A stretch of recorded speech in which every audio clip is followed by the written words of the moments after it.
One day, while exploring the forest region near Arctos Pharma, we hear an automated message from Jeff Nakamura. Priority message to all responders. Our friendly Forest Watch robots have spotted some corpse flowers that are just about to bloom. You can get some useful ingredients from those flowers, but watch out.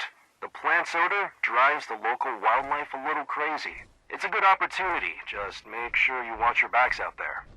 With that, we start the event Death Blossoms. Our goal is to protect the corpse flowers for 7 minutes. During that time, we will be fighting mole rats, wolves, and ghouls. There are a total of 5 corpse flowers, and the more of them that survive, the better the reward. At night, the corpse flower glows, making it easy to see, but during the day, it is a bit harder to see. The enemies will continue to attack the flowers right to the very end of the event, so stay vigilant. At the end, we are rewarded with standard event rewards, with one major exception. The exception is that we get corpse flower seeds, and on rare occasion, we earn corpse flower stamen. If all the flowers survive, we also get a random legendary item. So what is a corpse flower? Well, not much is known about its origins, but in Fallout 76, it is a large mutated plant. Its seeds are used to make corpse seed juice.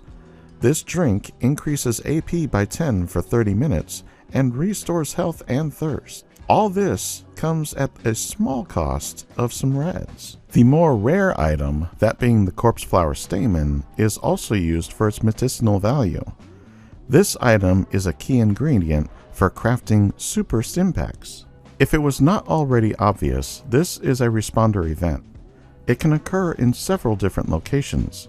Those nearby locations include Arctos Pharma, Fisher Site Kappa, Lady Janet's Soft Serve, Marigold Pavilion, and Morgantown Station. This event does not get a server notification, so if you want to take part in it, you will have to keep an eye on the map and join when it appears. Now, as a special bonus, since this episode is kinda short, we will explore a second event. While exploring the ash heap, we come upon a strange beacon. As we get close, we see that we must activate the beacon. Doing so triggers an automated message from Eddie Hayes. Scorched beast, lure, and trap powering on. The device will entice the beast to land, and the trap will keep it grounded for the duration of the battery life. So kill it quick. These things are brutal and nasty. Good luck, folks. This begins the event It's a Trap.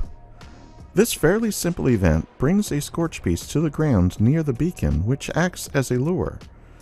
Our goal is to kill the scorch beast. Once it is dead, the event completes. Rewards are standard event rewards. This strange event is quite unique as it has one of the largest location lists for where it can spawn. There are a total of 12 unmarked locations that this event can spawn at. Each location is unmarked, but they do have names. Starting with the forest locations, the first possible spawn site is called Huntsman Glade. This one is located in the lake bed near Summersville Dam. The lure is on top of a small boat. A second location called Holdingford Homestead is found near Greg's Mine Supply. The lure is built on a makeshift platform built on an electrical pylon. Moving to the locations found in the Toxic Valley, we find the first one at the only marked location on the map for this event. This one is located on the southern field of Hemlock Holes. The lure is found within a small defensive position next to a picker-up truck and a downed vertibird. The next location is called Old Pete's End, which is found southeast of Clarksburg Shooting Club. The lure is again found in a small fortified position with a picker-up truck.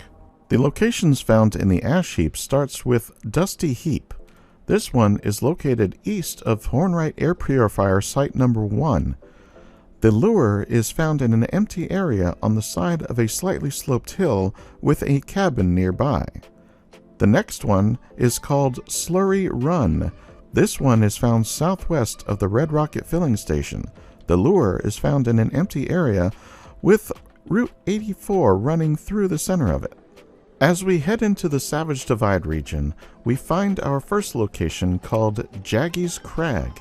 This one is found northwest of Automaker Cabin.